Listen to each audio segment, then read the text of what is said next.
clean, and I want to say welcome back to the Pipes to Patients conference that you've been a part of today. We are so thankful that you're here joining us on a Friday to go through some awesome education about water quality. Before we get started back into our conference and this great discussion panel we have ahead of us, I want to direct your attention to a couple of items on your screen.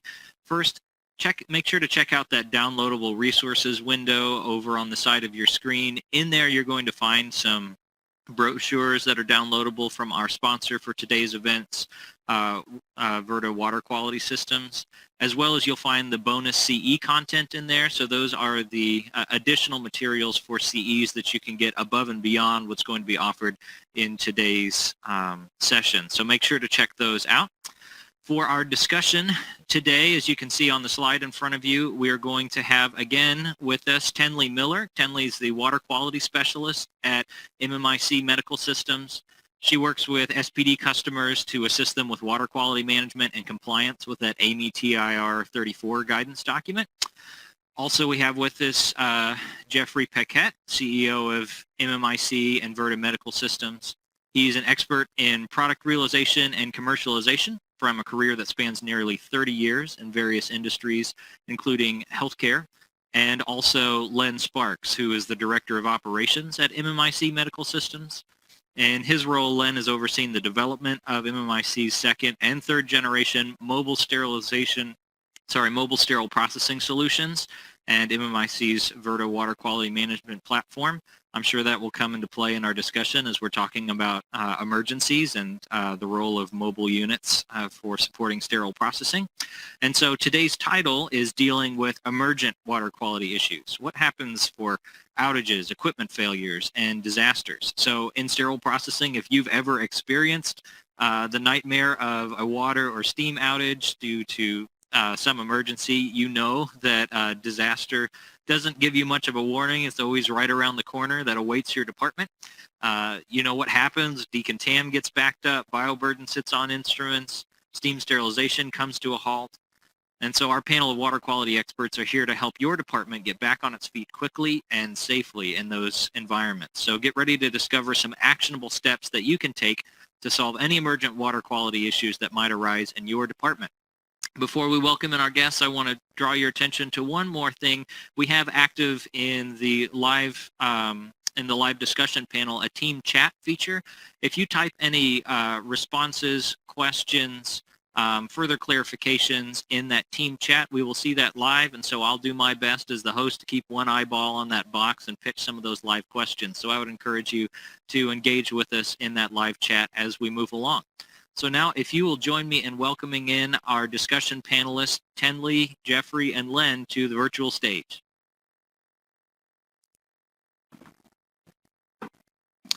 Hey, you all, welcome. Thanks for joining us today. Thank you. Likewise. Well, we are ready to dive right into this. I know this is going to be an exciting one, having worked in a sterile processing department. That has always been a big fear of mine of, what happens in an emergency situation when everything comes to a screeching halt. So this ought to be a lot of fun. Before we jump into emergencies, though, y'all, I'd like to pitch just a general water quality question about when things aren't going wrong. So when everything is running well, could one of you walk us through the different stages and equipment that water passes through in the process before it reaches a surgical instrument in sterile processing when everything's running smoothly? You want to take that one, Len? Yeah, sure. So we look at it as two types of water, following the AMI TR 34 guideline: utility water and critical water. So critical water usually has more steps to it, so I'll start with that one. So, usually what happens is there is some water softening that happens in your facility.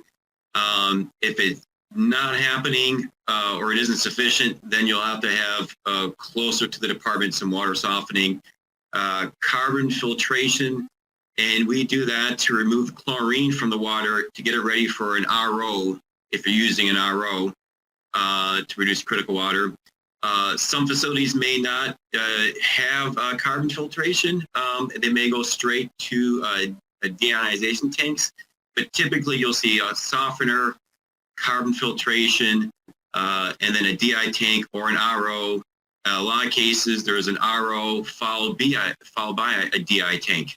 After that, it's going into a recirculating loop. So you're going to have UV irradiation, kill off any bacteria, final filters, remove any bacteria endotoxins in it, and it kind of loops around continuously.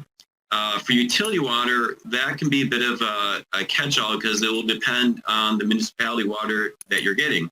So we'll see, for instance, UV irradiation methods if you have high TOCs coming in and they're, let's say, too high for utility water use in the SPD department.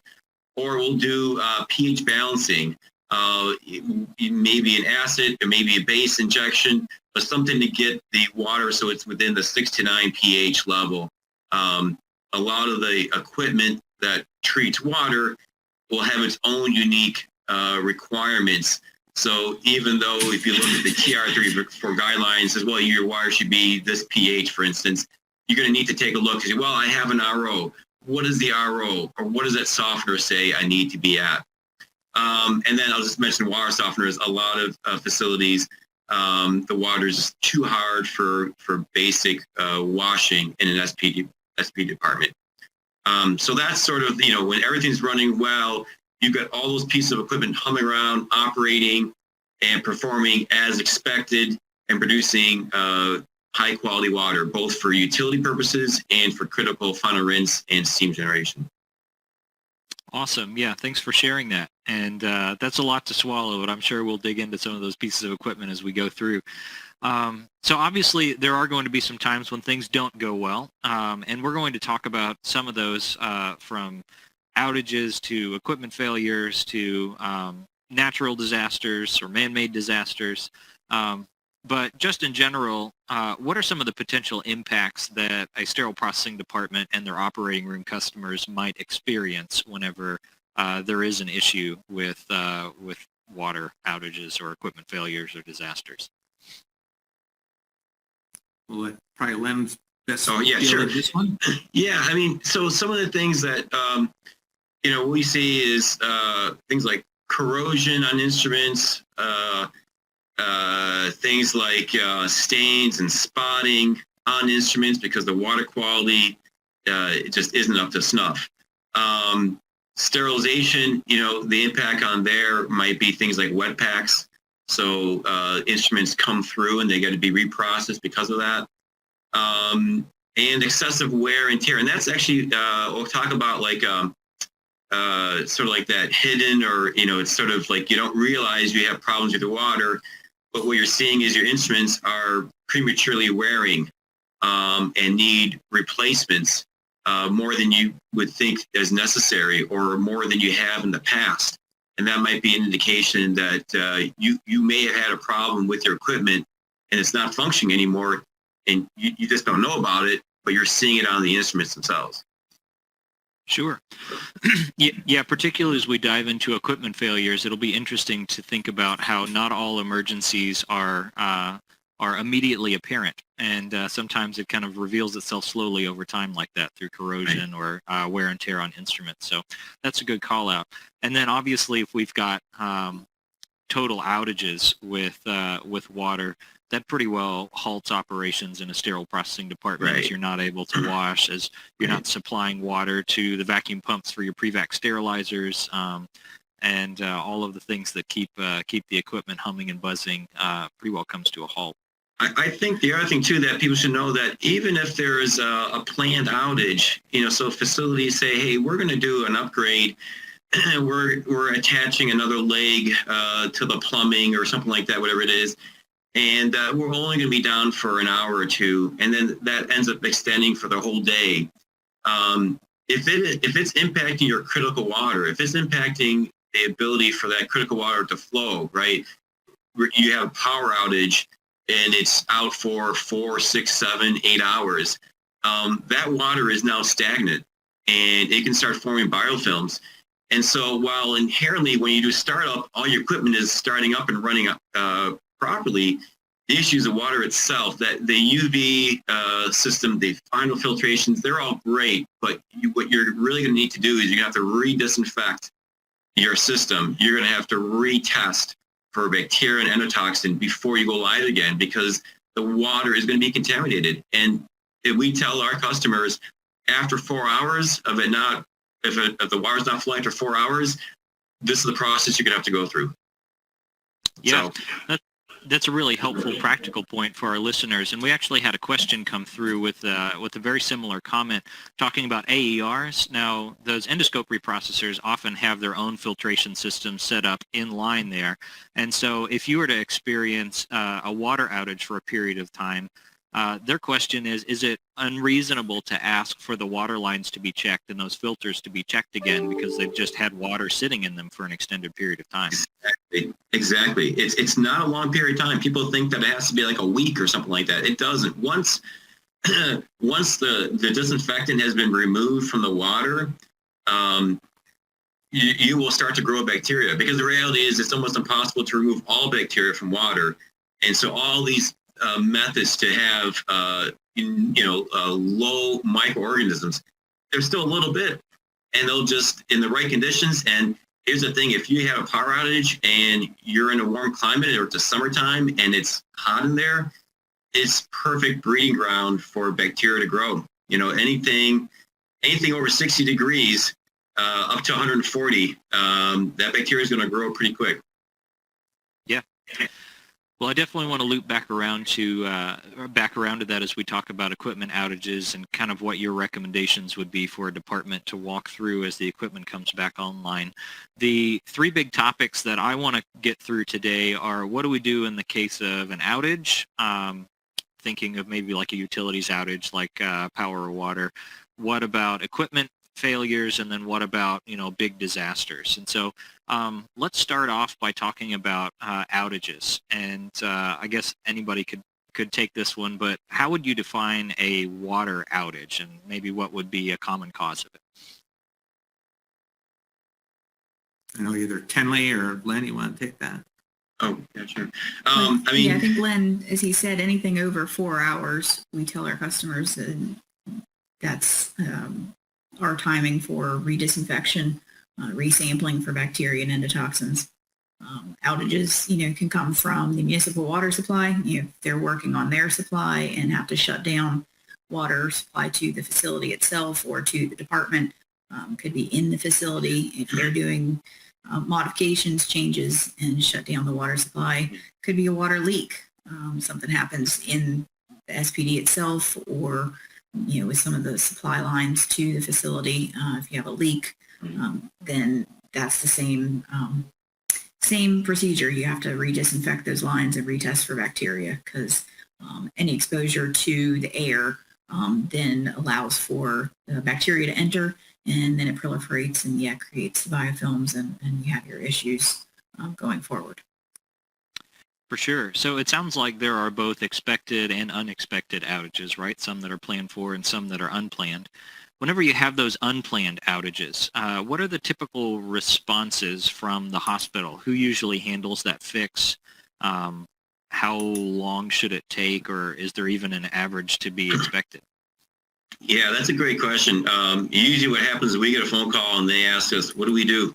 There was a break in the main water line downtown, and it's impacting us. And, for the general public, there's a no boil, mandate that's put out there, right? Or warning on drinking water. But what does it mean for SPD? So first of all, what we say is, like, if you have no water, you need to make sure you shut down your equipment, because if there is a bunch of sediment or anything like that that's being introduced into your facility, that's gonna mess up your equipment. And we usually recommend some sort of there's like some sort of sediment filtration that takes place, some sort of 5 micron, 1 micron filtration that should be in the SPD department or somewhere in the facility before it gets to the SPD department. But even if you have that, there's that fine dust that's smaller than that most facilities don't filter out. And I'll take something like an ultrasonic. If it's being fed that water, and you haven't had a chance to flush that out, that's to become and introduce into your ultrasonic basins. And now you're trying to clean the instruments, and you've got dirty water. The first thing is like stop operations, stop the equipment from running, shut it down safely. Right. The second thing is once that whatever that emergency was, flush out the waters, make sure any kind of major gunk, any sort of whatever came upstream from the city is being flushed out before you reintroduce it back into SPD. The last thing too is just have the lines, if it was exposed, there should be a disinfecting. Now the city does, sometimes they'll do like a massive bleaching and they're putting a lot of chlorine into the water. You need to make sure that's flushed out before you introduce it back into your equipment. So you need to be checking to make sure your water is free of any microorganisms, right? There is some general guidelines that AMETR 34 says that potable water should have in there, right? So you want to be checking to make sure that's the case. Make sure anything that the municipality did to the water to get it back up, make sure any of those chemicals are flushed through and cleaned through, because if that was to be fed into a boiler for your sterilizer, that's just going to wreak havoc on your boiler and cause more damage to that. So those are some of the, I think, overall things on there, just to make sure before you start turning equipment back on that you do that. And then when you do start turning equipment back on, you want to make sure that it's operating like it did before. And then, as I said before, okay, now I got this thing recirculating again. The water is still no good for critical water. We need to do a disinfecting of it. Even if the city did their disinfecting, that's great. You're still going to do your own disinfecting. You still have to flush that out, test it, bacteria, endotoxin, before you get the, you should give your seal. Now, that's our recommendation, right? Because we never want to be in a position of putting a hospital in any risk whatsoever that, well, we just assume that the city took care of this. We don't want to make those assumptions. You want to be master of your domain. Your domain's the SP department. You control it, although your facility is going to have a big part in getting you back up and running. Yeah. So if I'm Johnny Clipboard running my sterile processing department and I'm experiencing an outage, I should be working directly with my facilities department, then talking through strategies about protecting my equipment, making sure that that if there is like a main break that we're expecting some sediment, making sure that the equipment is valved off and that the water lines are taken care of prior to starting the equipment back up. You should definitely have a procedure that you follow, and it should be part of your recovery plan for the department in case of a disaster. It's just another type of disaster. Sometimes we don't think of losing water or water pressure as a disaster necessarily. It's inconvenient as in our daily lives, but for the SPD, it should definitely be incorporated into their plan for how to recover. Yeah. Have you ever seen a facility have that type of policy and procedure written out ahead of time in terms of disaster planning for water line maintenance? Not for the SPD, unfortunately. That's usually, facilities has it, but they're looking at it on a global for the whole facility, not necessarily for each department. They leave it up for each department to figure out what they need to do. And their attitude is like, we don't know your equipment in your department. You should know what you need to do to get that started back up again. The other thing I would say is, if you're running an SV department, make sure that all shifts know that there is an issue, and you don't have second or third shift come on like, oh, that's interesting, the equipment's down, let me turn that back on, right? Because they didn't get the memo, right? Yeah. So make sure that all shifts know that what the situation is, and they don't inadvertently turn something back on before it's ready. Yeah. You mentioned a couple of times the need for, whenever you have this water sitting for a period of time, disinfecting the water lines, and had mentioned a recommendation of a 4-hour window. Is that based on any particular research, or is that just an abundance of caution recommendation? Yeah, that's a great question. AMETR 34 actually calls out 4 hours as the way they define it is, biofilms can start forming under the right conditions in as little as 4 hours. So we use that as a gauge, as opposed to just saying, boy, that seems like a long time, right? We're going back. We're going back to the science. Going back to the experts, so to speak, and using their good wisdom on that. So yeah, and here's the thing: is you may have a nice system that allows you to go longer than that before you form biofilms. But what facility would want to run a study and say, how long can we go without running water before we start growing biofilms? You just don't want it, right? Because once biofilms start forming, they're difficult to remove. And then, I've seen hospitals where they have to just rip out the piping completely because they can't eradicate the biofilms. And that's hugely expensive and such a detriment to them because they just weren't keeping up with keeping that biofilm down. And then the next layer of biofilm then protects the one underneath it and so on. And then they kind of slough off and head down into your, into your instruments. So going like that. Related to that question in terms of disinfection, what should a sterile processing department do in a situation where they are under a boil water advisory from the city? They have access to water, their equipment is running. Do they need to be doing anything special to that water in order to be using it in a sterile processing department? Well, I think the thing is, the boil thing is because the city is doing their test and they need to wait for those bacteria tests to come back in, right?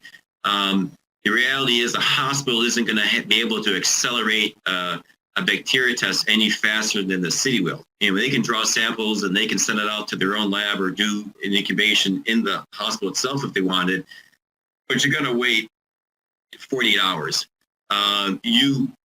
We have seen instances where you'll check it after 24 hours, and if there's bacteria growth after 24 hours, for a fact you don't need to wait for 48. You still have an issue, right?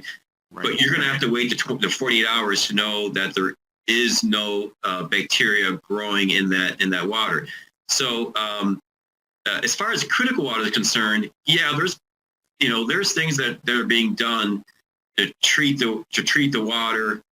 But again, you also have to think about utility water. And I want to say that the next standard, ST108, I think Amy's actually put out something like utility water shouldn't exceed, I think, 500. Maybe tell me, it rings a bell for you what the number is, but there's a number that they actually put out there. To be more explicit. It might actually be 200, because 200 is what's recommended for like dental equipment and such. So they don't want it any higher. I think at a high level, a hospital in general, if you're not receiving potable water, there should be a procedure in the hospital for mitigating that. And it seems to me that if the water is not fit for use as it comes in, then probably the entire hospital is not using water. Sure, yeah. So and it's I've definitely seen part of the disaster plan and what you do with that in terms of policy and risk management. Sure, yeah. So if a hospital is experiencing that, they're distributing water bottles to the patient areas for drinking and things like that. The question that often comes up is, can sterile processing continue to wash and sterilize instruments, or do they need to wait until that water quality issue is resolved? So let me I'll put it this way. So, SPD departments will create critical water, and the ROs, are filtering out, and the UVs are working, and you got final filters, and they're holding back bacteria, and you may feel you have a very good handle on, hey, there can't be any bacteria in my water because I got all these things that are preventing it.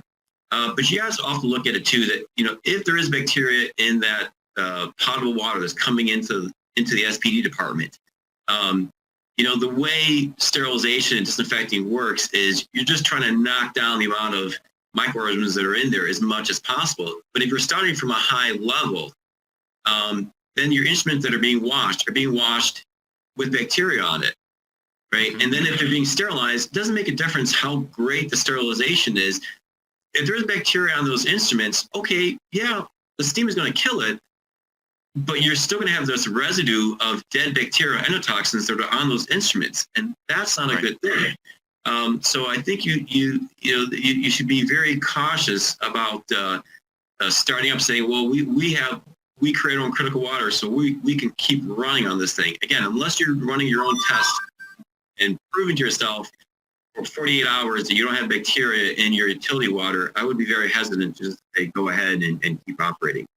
So if you're doing, let's say, non-critical instrument washing, right? So, like, yeah, we have to clean bedpans. Yeah, we have to clean things that are maybe skin contact, but they're not going, they're not surgical. They're not going into the body. They're not, like a needle or a scalpel or something like that. Sure, you could continue to use that kind of water because it doesn't have the requirement. I'm urging this caution when you're looking at instruments that are going to be used for cutting people open, or they're going to be like endoscopic processing. Right. You want to make sure anything that's going to be going into the person's body is completely clear of any kind of microorganisms, and it'll never be zero, but you want to make sure it's at such a low level that anyone who's autoimmune compromised is not going to get an infection, is not going to have a reaction, because now your patient is at risk now. So, yeah, I think going up again, zooming up a level here is also, that. Oh, go ahead. Oh, sorry, I interrupted. But just a note that boil water generally with public water, you have to test for total coliform and E. coli, and that in general should mean that your bacteria count, your HPC, is low as well.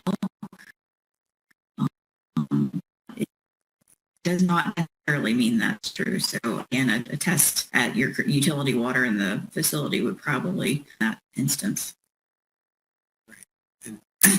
And then what I would say again is kind of zooming up a level here is that if you can demonstrate, if you have a robust program of monitoring and you can get data that says that the water that's coming into your department or being produced by the system complies with the AMI guidelines, regardless of what is happening in front of it, then obviously you should be able to process. Most people don't have the ability to access that type of data real time to make that determination. So then you have to go to a risk management plan. Yeah. Which is, what do we do when that happens? What's acceptable? It sounds like the answer to that question is not something that's very cut and dried, which makes a lot of sense because as a sterile processing leader, I was always frustrated with not being able to get a clean answer to that question, which is why I wanted to pitch it to you guys. That's very helpful. Thank you for enticing that There's curiosity a good question and that rabbit trail. about leaks on here, Bobby, if you wanted to, because I think we deal with leaks a lot, and somebody has a question about leaks. Yeah, and it's a great question that'll segue into a segment on equipment failures. And so the question is, if we've got a leak on a pipe that's servicing a small sterilizer that's affecting reprocessing, if that unit is not being used, like how would it affect reprocessing for the other two large sterilizers that are being used? I think one of the things is that water is that purified water that's feeding the sterilizer, and I'm assuming it's the water for creating steam is what they're referring to. So if it's chlorinated water, it's probably not as big an issue. But if you have like stainless steel boilers and you're producing clean steam, you do have the risk anytime where there's water leaking out, air can be introduced. And that can mean that you're introducing bacteria from the air into the water stream. There's no natural disinfectants in that water. And you could be producing steam with some amount of bacteria in it. So it will depend a little bit on, tell me what that water is. Does it have disinfectant in it? Is it purified water? And it gives you two different answers on that. So in general, water sitting around in pipes, whether it's got disinfectant in it or not, and if it's communicating with other pipes, is always bad. Whether it's utility or critical water, if it sits around for a long time and that pipe is communicating with other pipes, it's a bad deal. Yeah. So in relation to Melissa's question, then, even if it were on a different piece of equipment, if that water were feeding other sterilizers as well, there's a potential of risk there, Yes. even if it's not the same piece of equipment. Yeah. Yeah. It's really helpful. No, go ahead. Yeah, so we usually, where we have to shut down SP departments, it's usually the leaks on the final rinsing water that really raises a lot of concern, right? Because that's the intention on there. That is clean water that's being rinsed, that's using for rinsing purposes, and in some cases, that instrument may not go to be sterilized, right? It's being washed, and that's it. It's being inspected, and then it's going to be packaged and put away. So if that water has any bacteria in it, right? So any kind of water leak on a critical line that's doing for final rinsing, you don't want to really mess with that. And I know it's sometimes think, well, it's just a small little leak. How much could that really impact it?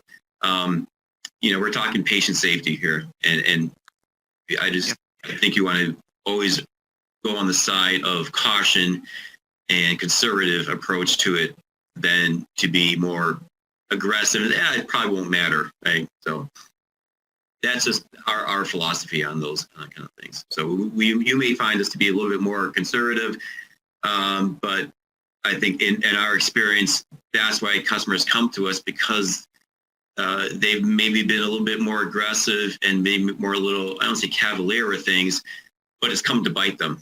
And they're coming to us now because they had a major shutdown. They were in the newspaper. They were on TV. They got reported, and a whistleblower happened. All those types of things. And now they're in trouble. And they said, "Well, we got to do this. We got to do this thing right." Right. So when we think about equipment failures, then what are some of the common equipment failures that are experienced at a hospital that might impact the sterile processing department? Right. So I'll give you an example of one. So, a water softener that's not working properly. So now you're no longer getting softened water. So that's going to impact things. And I think Tenley, for those who sat in Tenley's last session, I think she talked a little bit about how water hardness, even in utility water, can impact how detergents work. And how they will clean or maybe not clean as well.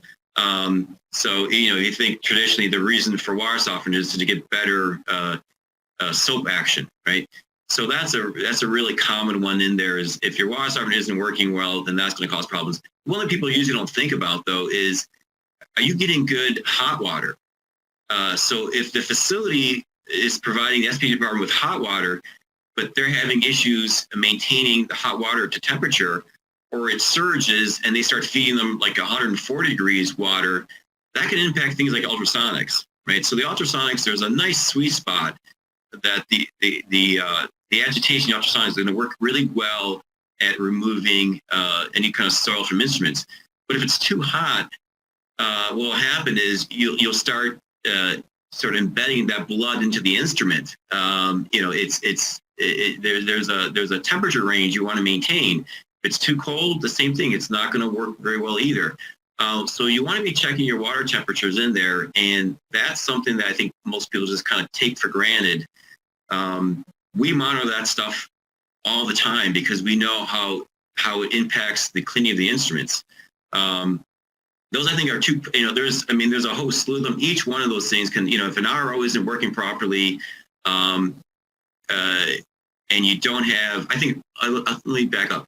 A DI tank that's not working is probably another big one that we see. So DI tanks are great at purifying water, but when they get exhausted, they're no longer removing, all these, impurities in your water, and it degrades pretty quick. And in the span of a few hours, you can be producing, high quality water to one that doesn't even pass, TR34 standards. And then at some point, it just starts reintroducing everything that it was holding back. It will start reintroducing it back into the water stream. So that's why TR34 will talk about having lights and sensors and alarms, and making sure that that doesn't fail, if you will. And here's the thing: it's a consumable. So if you're using DI tanks, you're going to have to replace those on a regular, ongoing basis. It might be every week, it might be every 2 weeks, it might be every month. But that quote unquote failure is going to dramatically impact the quality of critical water you create. So those are probably the three biggest ones. But every one of those things, like if you have a UV that's not if the lamp isn't up to snuff anymore and it hasn't been changed out, then you're not killing bacteria anymore. And every time it goes through a loop, you think you have a good system, but you're not. And the only way you'll know is when the next time you test for bacteria, which in many cases might be only once a month. So you find out, and you usually don't get those water tests back right away. You're usually waiting, and a attendant can tell you some of the horror stories of how long sometimes you got to wait for a laboratory to get those results back to you. And then you realize, like, oh, geez, okay, we have bacteria in our water, and it's because your equipment stopped working 3 months ago, and it's running, but it's just not killing any bacteria. You're not checking it, or not paying close enough attention to it. Right. So what would you all recommend then a sterile processing department do to prevent equipment from failing, or at least be better prepared for when it does happen to fail? Yeah. Well, I'll let Jeff talk a little bit about the monitoring we do, because we feel, we do continuous monitoring of a lot of equipment because it's so important to create high quality water, and just having someone go in and check on it once a month is not frequently enough. So, okay, if it stopped working, 29 days later is when you find out, that's not good. So I'll let Jeff talk a little bit more about some of the stuff that we do, we feel is important. Right. Well, first of all, you have to maintain your equipment. And as Len was talking about, there are recommended service intervals. But one of the fundamental paradigms that needs to shift about managing water is that people treat water like it's a piece of equipment, and it's not. We all know it's dynamic. It changes over time with temperature, and the municipality can introduce things that you're unaware of, and there are all sorts of things that go on. And then you have equipment failures. And equipment failures don't happen on a regular interval. They just happen. So if you don't have eyes on your equipment on a constant basis, I've had customers talk about, well, we need to monitor this piece of equipment, whether it's the RO or the DI, because it can be a month before we realize it's not producing purified water anymore. Obviously, that's not good. Right. So what we do is we use kind of the latest industry standard sensing technology and building automation software, so that I can sit here at my desk as we're talking, and in any one facility that we're engaged with, I can tell you a lot about the health of their equipment by pulling up a web browser. Not everybody has this ability, and in some instances it may not be necessary in some facilities, but for facilities that are high volume and have a lot of equipment and patients, having eyeballs on your equipment on a regular basis is, to me, fundamentally important. Sure. You also mentioned temperature monitoring to keep track of what temperature of hot water we're putting into our equipment, and also alluded to that denaturing of proteins in blood that happens at higher temperatures. Is there a particular temperature range that you're looking for, Len, when you're talking through ultrasonics working correctly? Yeah, working correctly? I don't want to speak for different manufacturers' instructions for use, but typically the range is usually around 110, maybe 114 max. But that's usually the range, and it's not uncommon for utility water sometimes to be cooler than that. It's not too often that the water comes in there that it's significantly hotter than that. But if someone's making some changes upstream they don't realize how that can affect the SPD department. They're just not thinking about that. They're thinking about, how do I get this water heater to work, and let's change it up here, and let's run this at 140, and they're not thinking about how this is impacting your processing. So that's why a lot of times, if you don't, you should be tempering what goes into that ultrasonic. And I think what comes into the challenge here is that, there's the construction that needs to take place to make sure that SPD is working well, and then maintaining it, as Jeff was saying, and monitoring it. And who's got the ball on that, right? Who's looking over that? Who's responsible for making sure that's all staying up and it's being done properly? I think I would say the short answer is you should make sure that the people in your hospital in these different departments are educated. And even if they don't process instruments, they don't need to know how to wrap instruments to go in a sterilizer. They don't need to know about, that level of detail, but they should understand how the water quality that they're providing SPD department will impact the SPD department. And so that way they can then monitor to make sure what's being provided is being maintained to that standard, to that guideline. So I think that's when it just make sure that it's not just, you shouting into the wind, I need better water, but they just don't know what that means. Right. Your pH, this happens a lot, especially like with lead piping in municipalities.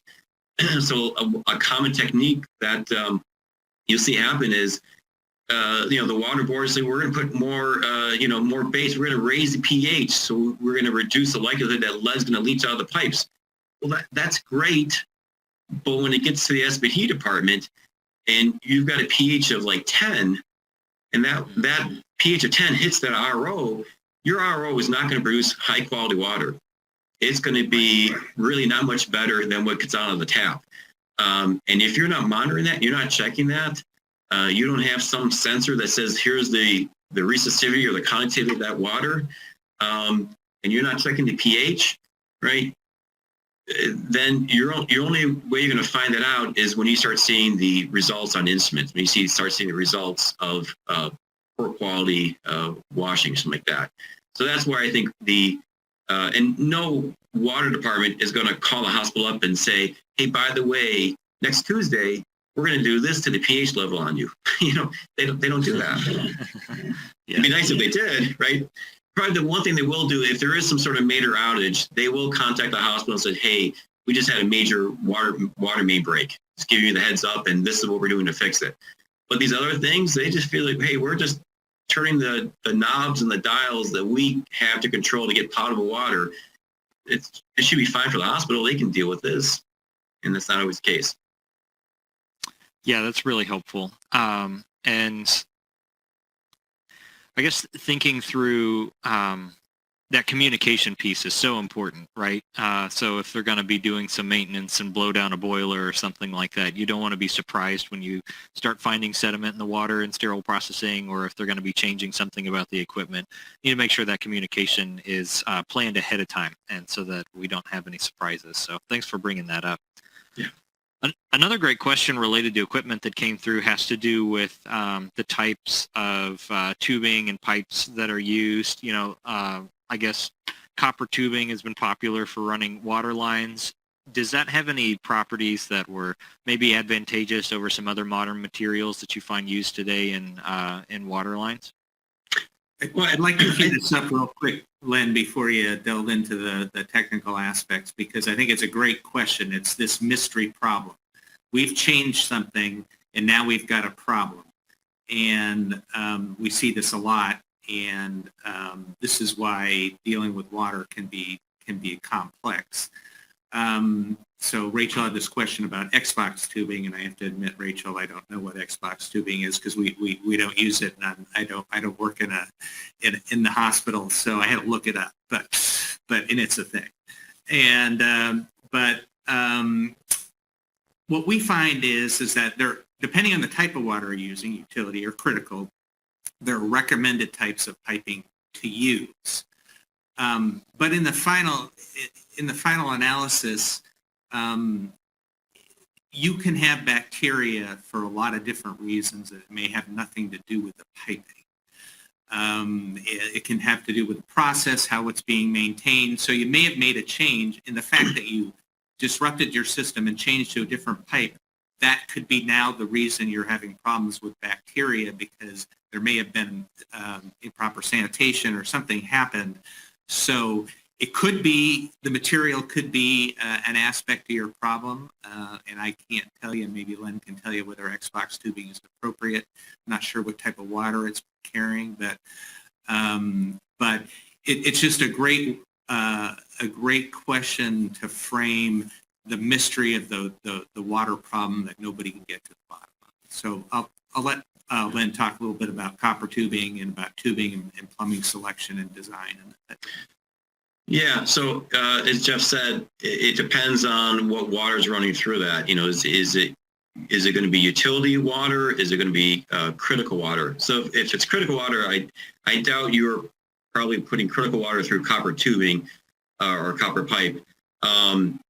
But if you were, that's not a good practice, right? Because the purified water will just eat through that copper. But really, I don't know the Xbox, because that sounds like that's a trade name. I'm not familiar with that. But I think there's two things when you look at the piping, if you're changing on it. One is, what is that surface finish? How rough is that surface? Because if it's very smooth surface, you're not going to have, biofilm's going to have a hard time adhering to it, right? That's the first thing. So that helps. The other thing about the aspect of that piping is when you have connections and you've got fittings with, so a lot of times it's the bacteria will grow at those connection points, at that device, whatever it is. And if you're connecting two pieces of the pipe together and there's a bit of a crevice, a little bit of a gap in there, that's where water doesn't really flow or circulate. It's just kind of stagnate in that little area right there, and you'll start growing bacteria there. So it can be more than just the piping. It could be your assembly and installation technique of the piping and the devices with it that could be causing the issue. So that could be just as much of an issue than the material itself. So I think, look at that. And then, the other thing too is if it's going to be utility water, you've got a lot more flexibility on that. If it's going to be critical water, you have to put a finer microscope to what you're looking at here. The last thing I want to say is that if you're changing pipes and things like that, just make sure that, if there's a design change and the pipes, let's say, got larger, something like that, that can slow down the velocity of that water. And if it's in the critical water loop, that may not be fast enough now to ensure that you're not going to have water start building biofilms, right? There's like a 3 feet per second guideline that's recommended. And, you just go up a size or two on your pipe and you may no longer be running it that fast anymore. And unless you're monitoring flow velocity, who measures flow velocity? Most people don't. You wouldn't know that, right? And so just those are some of the things to, I think, look out for. Besides just the material of it, it's how devices and connections and any crevices in there and any changes in sizes that could possibly slow down the speed of it. And again, I'm really focusing on the critical water more so than utility water. That's all really helpful. Thank you.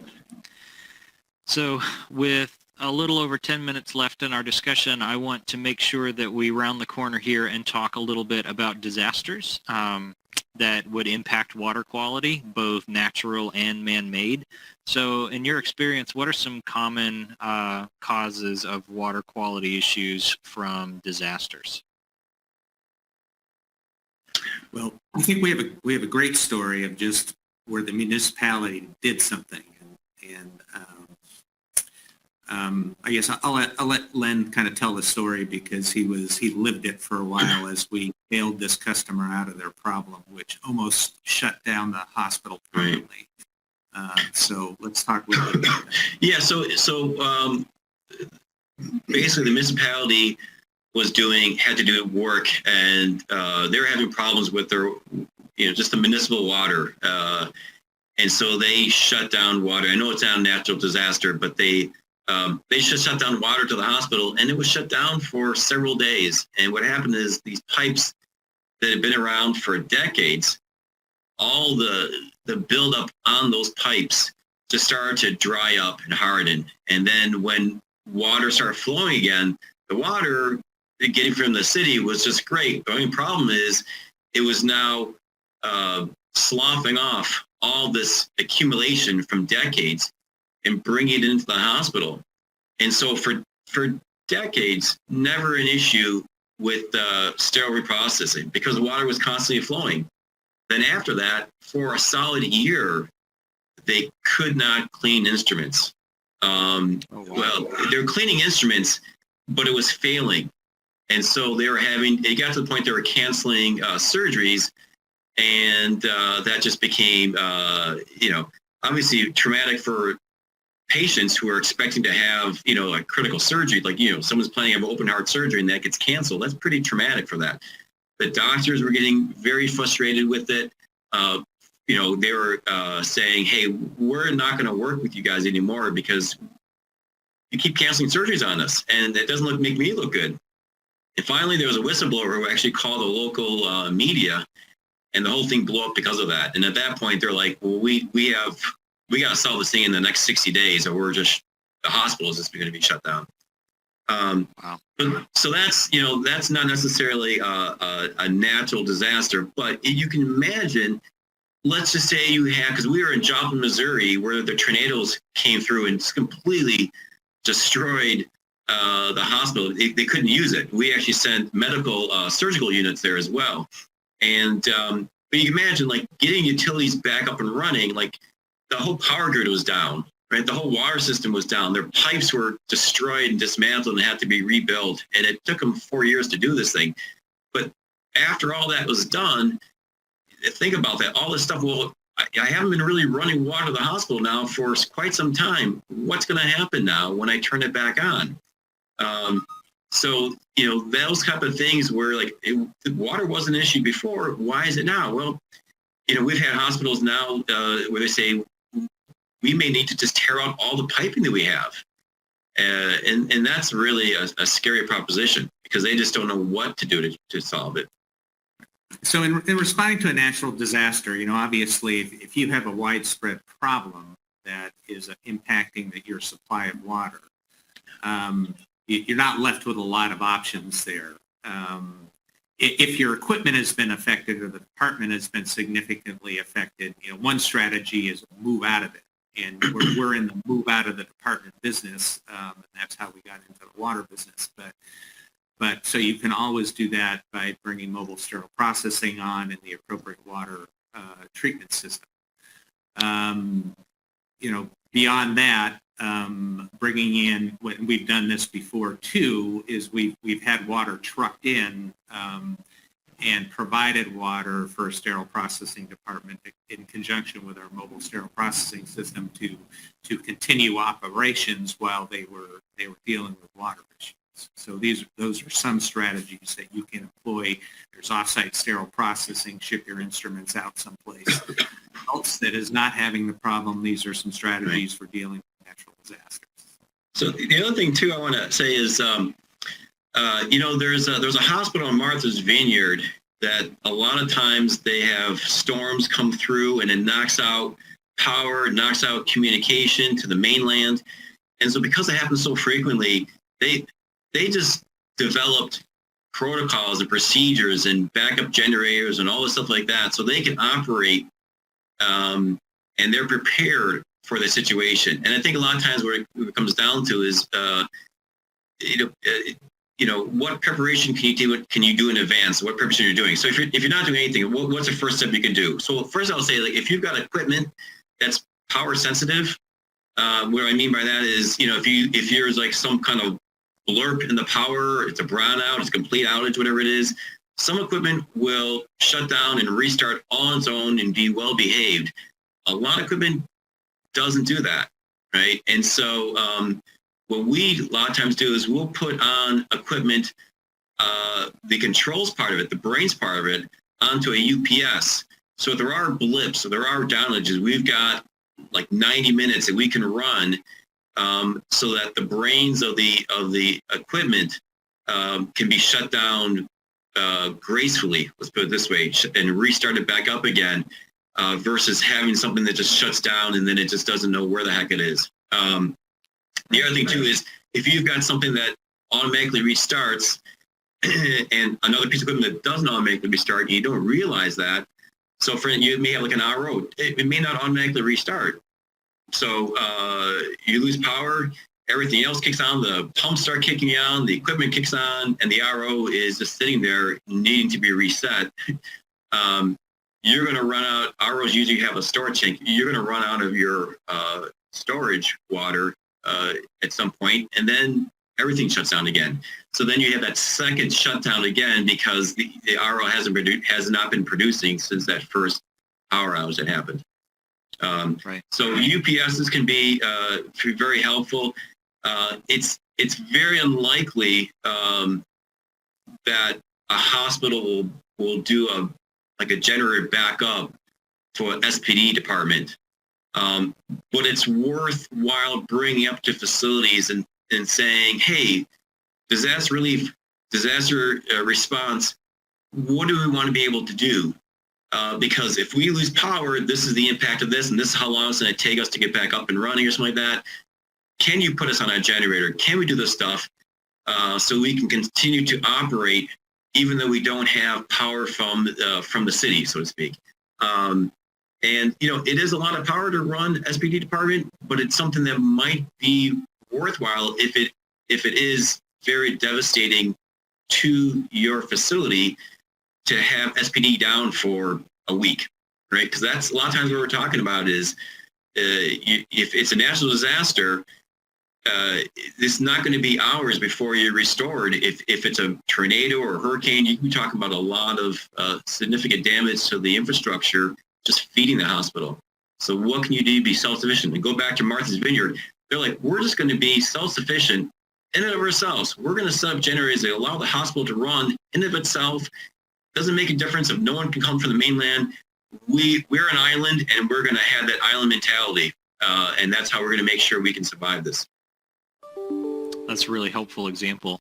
And as we're drawing things to a close here, we've talked about a lot of different strategies, from the mobile units to bring in to do reprocessing while equipment failures are dealt with, as well as, bringing water on site, generators to make the process more resilient so that you can endure a disaster. Are there any other things that sterile processing departments could be or should be doing now while things are running well to either prepare for an outage or to make a more resilient water quality system that can endure one well? Well, I think we go back to some of the things that Len talked about. I mean, having a backup of some sort is critical if you want to keep your department running if you have a natural disaster. So whether it's considering backup power, alternate water supplies, a different facility, a mobile solution, having that planned out. And, just like in many disaster plans, you need to, it is wise to test the plan. You might want to go through the motions of on a yearly basis, sort of testing the plan and going through all the steps like you would a fire drill or something like that, to just make sure that you've uncovered anything that would cause a hiccup in your planning. Operating a department when you've lost a significant utility is a big deal, and it's not trivial. Right. And I'll just add to that, because there's been plenty of times that Jeff has gotten phone calls from across the country where they had flooding in the basement. They had a fire in the hospital. And so this is more localized to what's happening in the hospital versus what's happening in the community, but it's a dramatic impact to them. And because they hadn't really planned or thought about what this would mean, they're just grasping at straws trying to figure out, well, what could we do? And the worst time to try to come up with a plan is when you're under duress, right? Right. Because you're going to grab the first thing you can think of, like, well, this has got to, we'll try this.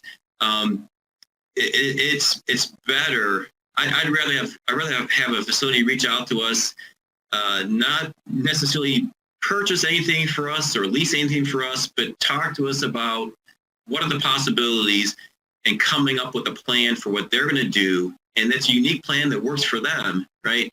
I'd rather see that happen than get that phone call a year later, whatever it is, when they're like, we never thought that we're in South Florida. We never thought that it would freeze out here and all the pipes froze. Now what do we do? Right? And so that you don't necessarily have to think of pipes freezing in Miami, but you do have to think about, well, what happens if we lose X? We lose our utilities, we lose our power, we lose our water, we lose this. How should we respond? Come up with a plan on that, and go through the different departments as to how we can facilitate that for SPD. Because I can tell you, they're probably not going to think about SPD department, and they're going to probably think about, oh, we got to make sure that the patients, I think Telly was saying, water for the patients, make sure they have water for the patients. Well, what about water for the SPD department? Right.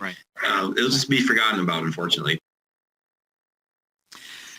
Yeah, well, thank you guys and gals so much for the discussion around this. As a former SPD leader, I'll tell you, disaster planning is not something that's very commonly talked about in sterile processing, not taught widely in the certification materials, and so this has been really helpful in terms of just broadening some horizons and getting us to think about beginning to have those conversations with facilities, with Biomed who keeps up with the equipment, and figuring out what kind of testing and monitoring we can do in the sterile processing department to have a resilient system. I know that we are at the top of our hour here, and there are a couple of questions that we weren't able to get to, and so I just want to encourage everybody to reach out to these panelists either via email or LinkedIn. You'll find their contact information in the speaker bio tool on your screen. I'm sure you all would be happy to continue this conversation and talk through some of those practical matters of how some of the disinfection processes work that we talked through, or endotoxin testing and all of that. And so to close, I just want to say thank you to our panelists. Thanks for being on this this panel discussion. And for all of you listeners, thanks for sticking with us. For those of you who are in it for the continuing education credits, just as a reminder, at the end of today's conference, after the last session, you're going to be automatically directed to the survey and those CE certificates. And so hang with us. And at that, we will take a 15-minute break, and we'll see you right back here in 15. Thanks again. Thanks, everybody. Yeah, Thank you.